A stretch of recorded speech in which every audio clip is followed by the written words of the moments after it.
Hey there, it's Hoang. So excited. We are wrapping up the hand exam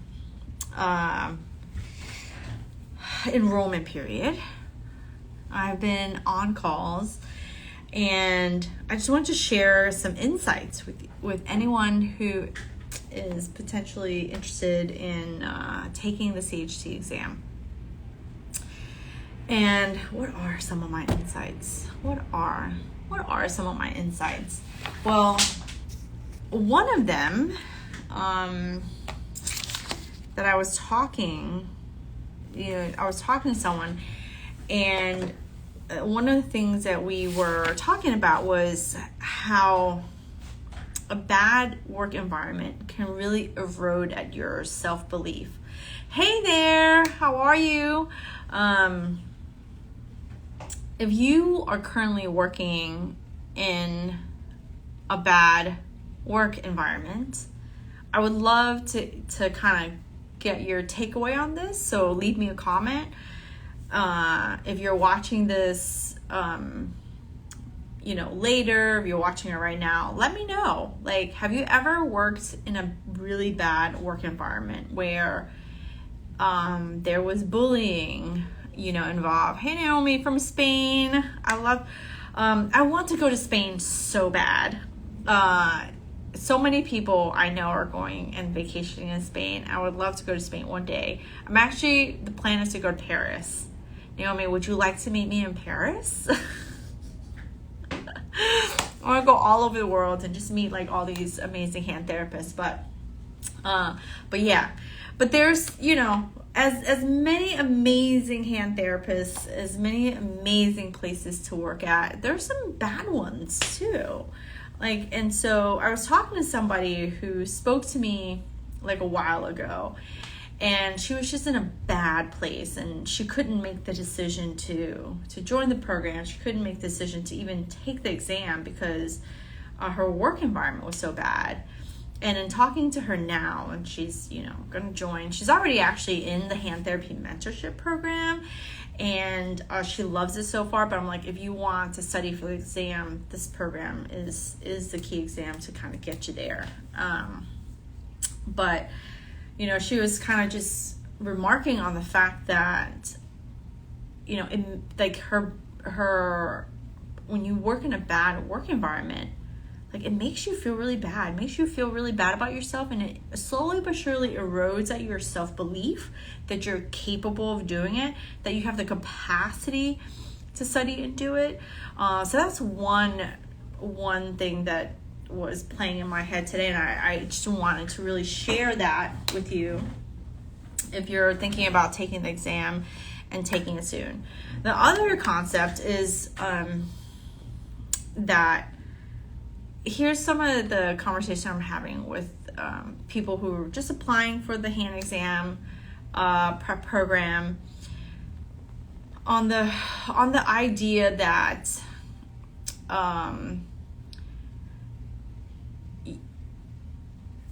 you want to make a decision, right? You want to make a decision that this is going to be the time that you actually study for it, and that you're doing something different than what you have done in the past. So one recurring theme that I hear is I'm trying to do it alone. I have no mentorship.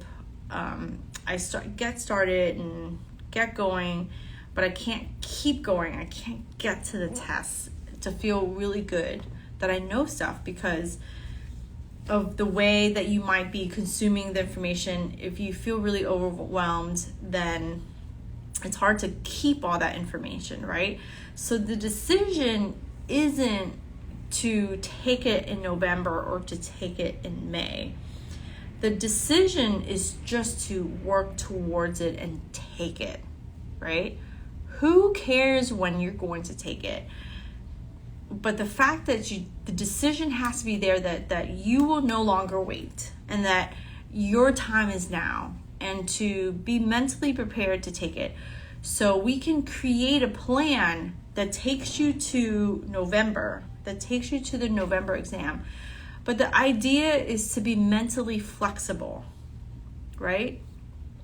You have to be somewhat mentally flexible. So this is kind of like what I'm doing when I speak to people to ensure that they're the right fit for the program. It's like, would you be okay to study, what's getting in the way of you studying for the exam for November, right? Can we create a plan? The answer is yes, yes. Okay, so can you live with it if you didn't take it in November? So ask yourself that question. Can you live with it if you don't take it in November? Especially for the first time people taking it for the first time. Can you live with it if you didn't take it in November? And the answer is usually yes. So let's stay flexible, mentally flexible, to say, I would be okay if I didn't take it in November. I'm going to study like I'm taking it in November, right? And then we create a plan. Let's study like I'm taking it in November. But we create a plan. And then can you be mentally flexible to say, if I need to change it, I can change it to May, right? Sure, because the decision has already been made that you're going to take the exam. You only need to make one decision, and that's to come and take the exam, right? You have to study in a way that's going to help you prepare so you can take the exam. Now, when you're taking it for the first time, you want to study in a way that's going to just help you pass, right? You just want to take it so you can prepare yourself to pass. And again, a certain mental flexibility. So here was one of the questions that said, and listen, I've done this with, numerous people, and so I'm going to do it with you. So play along if you're watching. If you're watching this on, a later, what am I trying to say? If you're watching it on replay, right? And if you're not really sure who I am, I always forget to do this because I just start talking to you and I'm like, I totally forget to introduce myself. My name is Hoang. I'm an occupational therapist and certified hand therapist, and I help other therapists prepare and study for the CHT, right? Not one person comes in who, wants to be a certified hand therapist says that they don't want to be a better therapist. Every therapist that I know, every occupational therapist, every physical therapist that I work with, they always want to become a better therapist to provide the best care for their patients, to get the best possible results for their patient. And I'm a true believer in the fact that when you start studying to pass this national board certification, to help you become this critical thinker, to help you make decisions about what treatments are best. And of course, they're all evidence-based. That for the most part is a given, right? Even though, yeah, we gotta say it. But not one person says, I just, don't want to be a good therapist. Every person who comes in wants to be the best therapist. And by being the best therapist, by being that critical thinker and problem solver and then decision maker, it's really that component that helps you to pass and become a certified hand therapist. But here's what happens. Fear of failing will stop people from taking the exam. But when you are in a community, a group, a program that helps you, you're just not like doing stuff on your own, right?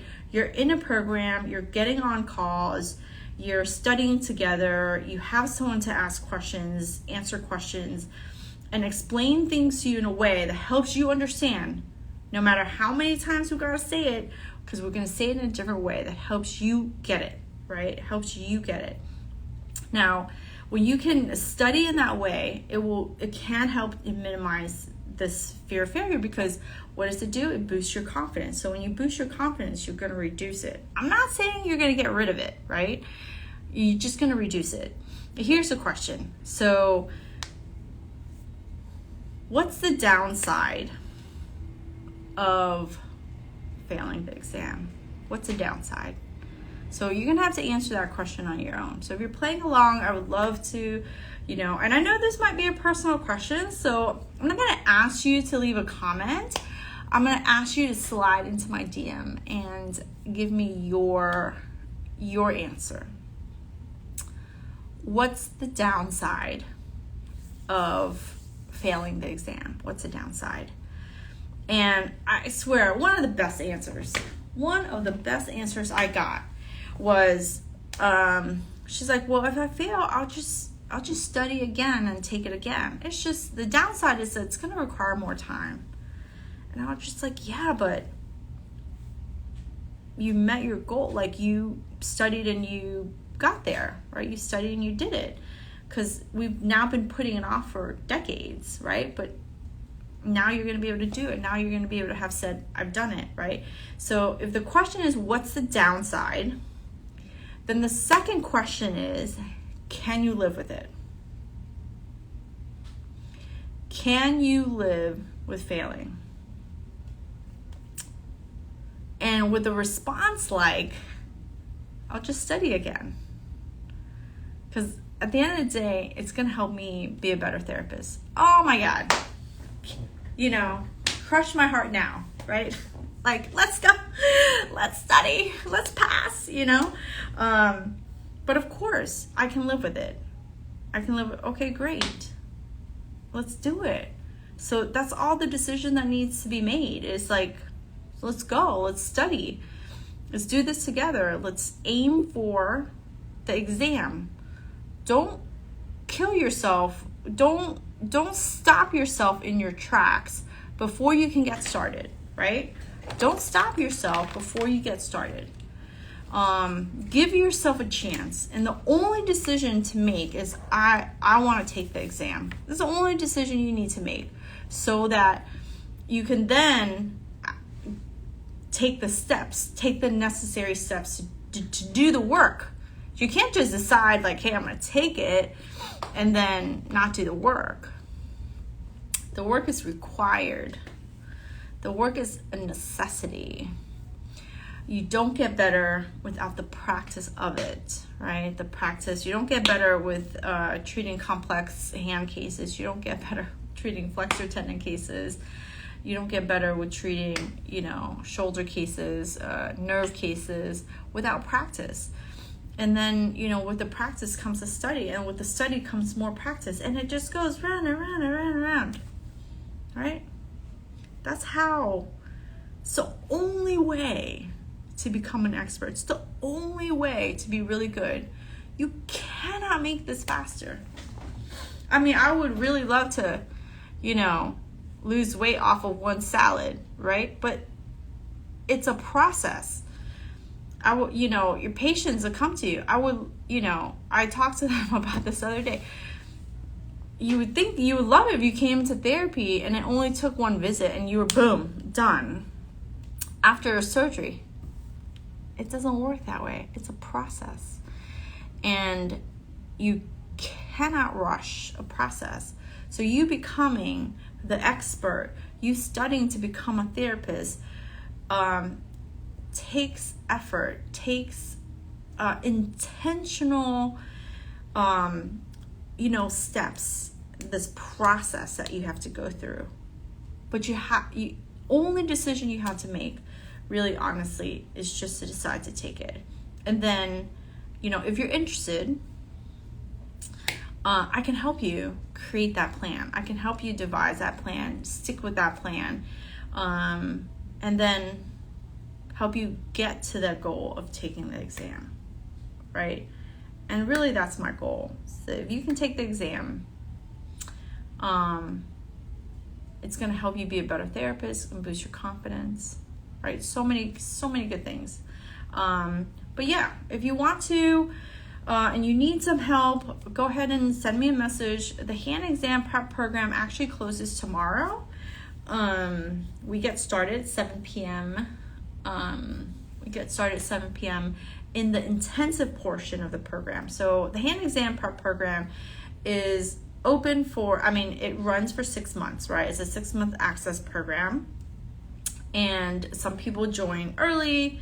Some people join right now. I've got several people joining right now. And some people come in, they take the exam in November. Some people come, they plan for the May exam. It's a 6-month program. And right now we're in the intensive portion of the program. Why is it intensive? The program, the way I've designed it, the curriculum I've designed, is so that you can come in right before the exam in November. We increase cadence to get you prepared, and we just go hard and heavy into the nuances of the topics in a very orderly fashion. And we meet every Tuesday for 12 weeks. And then we get you ready for the November exam. Now, those people who are coming in now in the November, and they're not going to take the exam in November, they'll take it in May, then they'll just start, get the cadence up, get going with their studying, and then they'll start to taper down and slow down a little bit and do all the other work that's in between. Catch up on stuff. There's so many, it's a huge amount of topics. To become a certified hand therapist really says that you're an expert with very particular types of cases. Majority of them being surgical cases, majority of them being complex cases. But what's so great about being a certified hand therapist is that you also can work with non-surgical cases. And there's so many non-surgical cases of various types of hand and arm injuries, conditions, diagnoses, that we really do need to know how to treat them well, how to treat them effectively, so we can avoid them going into having surgery, right? Or being able to know when to catch it, that they need surgery, right? So we're the people that we guide our patients, and because we are the people who guide them, you gotta know your shit. And studying for the exam helps you to get to that level where you really know your shit. And you know what to say, you know how to say it, the treatment methods in which to pick to get great results for your patients, right? So we do have a cadence. If you have any questions about that, please ask as soon as possible. If not now, right? If not now, I'll open the wait list because I'm closing it Tuesday. That's tomorrow. I'm closing it Tuesday, and then we'll start a wait list and and get you in for the next time we open it. All right. So, but keep that in mind. You only need to make one decision, and that's to take the exam. Everything else falls boom, boom, boom right into place after that. Okay. I gotta run. I gotta go get something that I should have gotten the other day, because I'm really excited how I'm gonna be changing up some of the stuff that I share and how I'm teaching and stuff like that. So wish me luck.